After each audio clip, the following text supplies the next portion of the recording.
Hey, what is up everybody, and welcome back to another video. Tonight I'm here with Erin, and we thought it'd be kind of cool to introduce her to everyone, as she's kind of in a ton of my videos, but we're always just riding and there might be a line or two. But we thought it'd be kind of cool to actually talk a little bit about her life as a cyclist and how that came about, or, you know, I know how it came about, but to introduce everybody else to that. So I know you had a kind of a cool idea to, you know, lead into who you are and about bikes and all that kind of thing.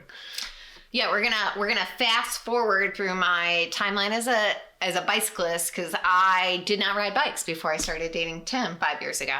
We're gonna start with pre-ride. Actually, it's one of my funny stories about Tim. He was over at my apartment and was sitting on my couch, and he just kind of like looked around, and he asked me, "Where do you keep your bicycles?" Multiple. Yeah. I didn't have any. We had started dating at the end of October, so bicycles were kind of a moot point, at least for me at that point. But we went down to Columbus in January, and it was kind of like a balmy day, and Tim talked me into riding the bicycle share. So that was our first ride together. He looked very happy about it. And then he had bought a Schwinn World Sport. Yep. He bought it for the wheels, right? Yeah, I needed a wheel for my old Peugeot product. So he had that bike. He had used it as like his winter beater that year. And he was like, well, I can fix this up for you. Little too small for him, little too big for me, but would do fine. Mm-hmm. I don't know how much you had to do to that bike. Replace the wheel. The typical maintenance type stuff. It just needed to be tuned up, new chain, new, I think I did some brakes and brake housings and stuff like that. Like you said, it was my winter beater, so I'd kind of given it the minimal, and then I kind of rebuilt it so it would just fit you a little better and be easy to ride. So yeah. So not a ton of work, not a ton of money. And then went for my first ride mid-April of 2017. And we rode from the Merriman Valley to Peninsula and back, like on the towpath. So very flat, no roads. It was less than 20 miles, so it was kind of like a perfect first ride. Our second ride together was actually a little like car camping bicycle trip to Presque Isle, Pennsylvania. It was a little chilly, a little windy, which were conditions that I wasn't necessarily prepared for, but we had a great time. I remember feeling really bad when we got out there because it was super windy, and the temperature, looking at the weather, wouldn't have been a problem, but it felt cold on Presque Isle. It's a peninsula in Lake Erie, and the wind just rips right through there. And you were a real trooper, because you probably weren't that happy. Fast forwarding a few months, rode a lot of the bike trails around here, a decent amount. Got some miles under me and got a few hills under me. I would say that the other trip that stands out, or the other ride and trip that stands out, we went to Fort Ancient, which Tim has always wanted to go to. And it was the first time that I planned things, learned some valuable lessons.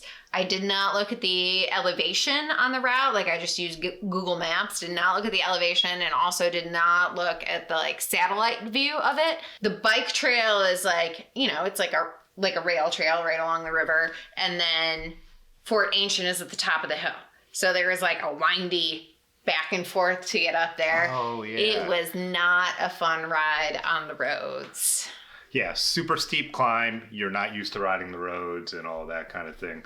We actually tried to find a shortcut down, and it ended up being all hike-a-bike, a lot of shouldering the bikes and all that kind of stuff. Yeah. And we saw it on the map, but it was, I think you have a pretty telling picture of me when we finally got down to the bottom. There was a rock, and I was like, we are stopping right here. I must smoke a cigarette, then we may go on. Yeah. All right, so that one was kind of monumental because it got you on the road and it was your first major hill climb.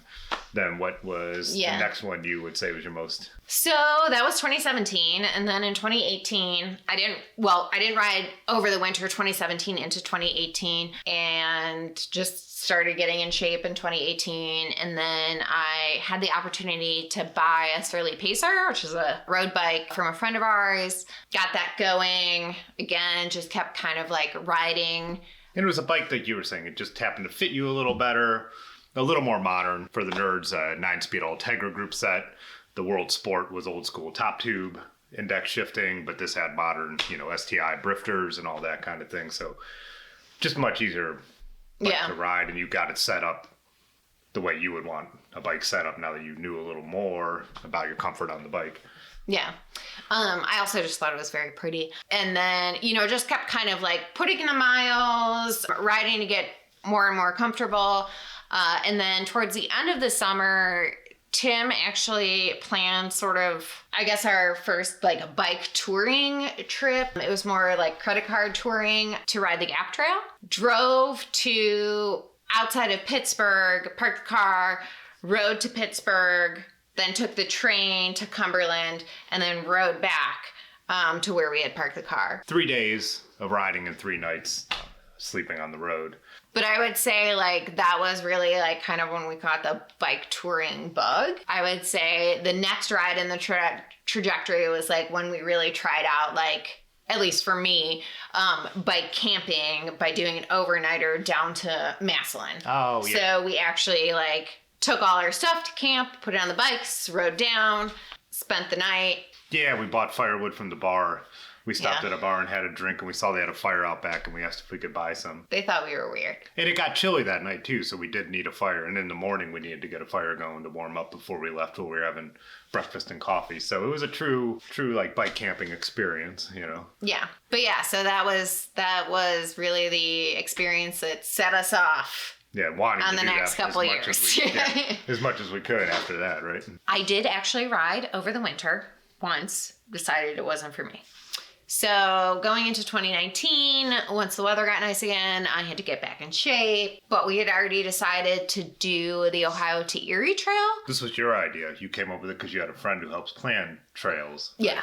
A network of trails really that connects Cleveland to Cincinnati. And I really wanted to do it. Like bike touring, loaded. I was very excited for it. We packed it up, and how long did we take? 5 days? 5 days? 4 riding days, yeah. 4 riding days. Spent 4 riding days, got to Cincinnati, spent the night and kind of celebrated.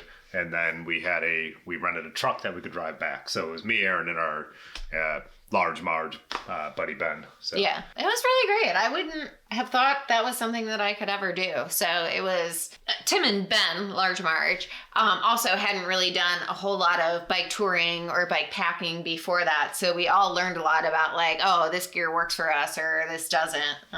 So it was really a great experience. So the rest of 2019 was really just riding more miles, getting to know bicycles more. Was really looking forward to riding again in 2020.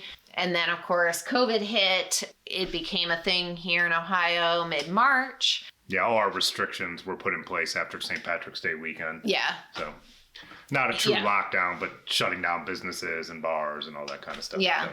And with COVID, people either got super busy with their jobs or lost their jobs. My job got super busy. And so mid-April for Easter was the first time that I really got out based on like a smaller like social circle, but also like based on my work schedule.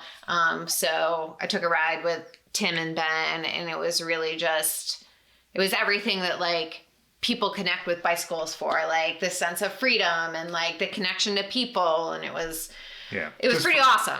Like I was saying, normally, I've gone for Easter morning rides before, but my whole day of Easter would be spent with my family.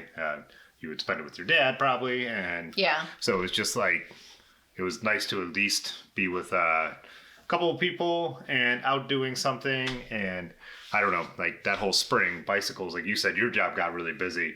Mine got mostly shut down. The bicycles are the thing that kept me sane through that spring of 2020 because I could still get outside and have that.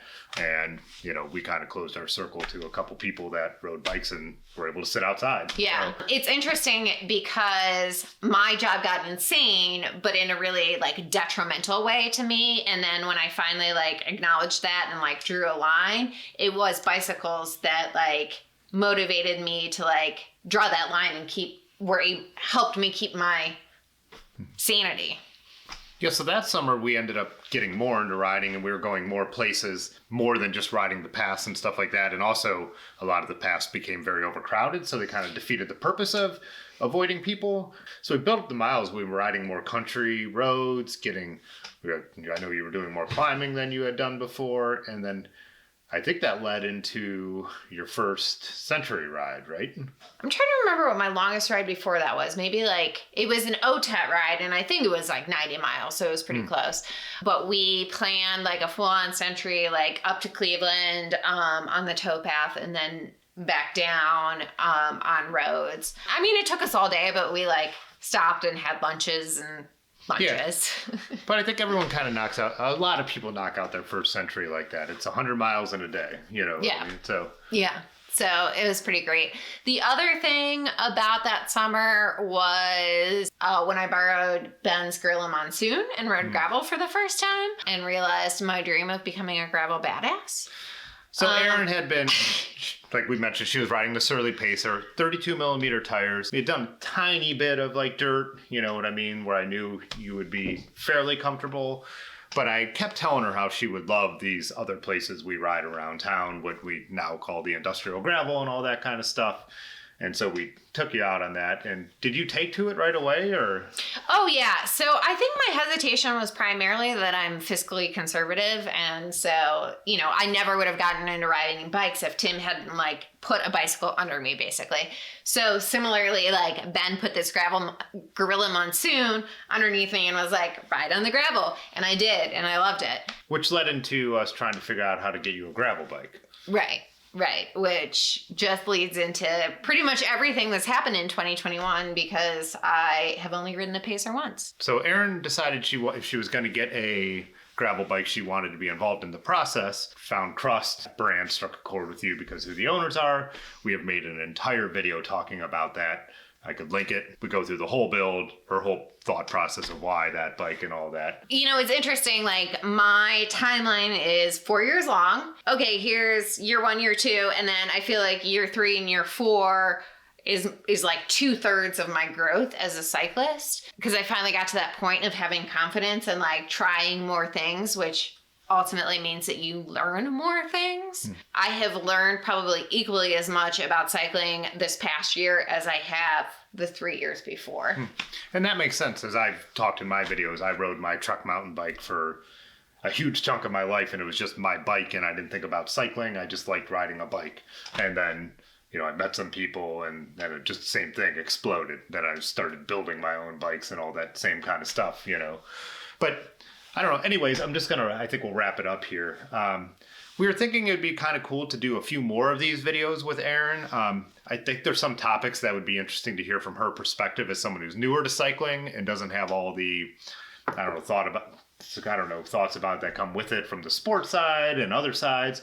Also, you know, if anyone is interested in a female's perspective, if you have any ideas for that, drop them below for us, like any video ideas. She's about to ride through her first winter and is already it's not technically winter yet, but your first cold weather ride. Oh, it's winter. It's just a weird winter. Yeah, we thought this could make for a cool series to get a different perspective. Cycling is male dominated. It's really interesting. When I thought about it earlier today, things that you do as an adult, I think they stand out more like in those early stages than when you learn something at a younger age. I can't lift up the front wheel of my bike for like a curb or whatever. Like Tim can do that intuitively because he learned that as a child, and I'm trying to like logic through it as an adult. And I can remember when I got my first flat. Can Tim? I don't know. Yeah, so I just think it might add a unique perspective to the channel and more than just, you know, just music videos of us riding bikes, which I'm going to run out of new places to go eventually. So, or just, yeah. Anyways, I think that's it for now. So, yeah, let us know what you think, and we will see you in the next one.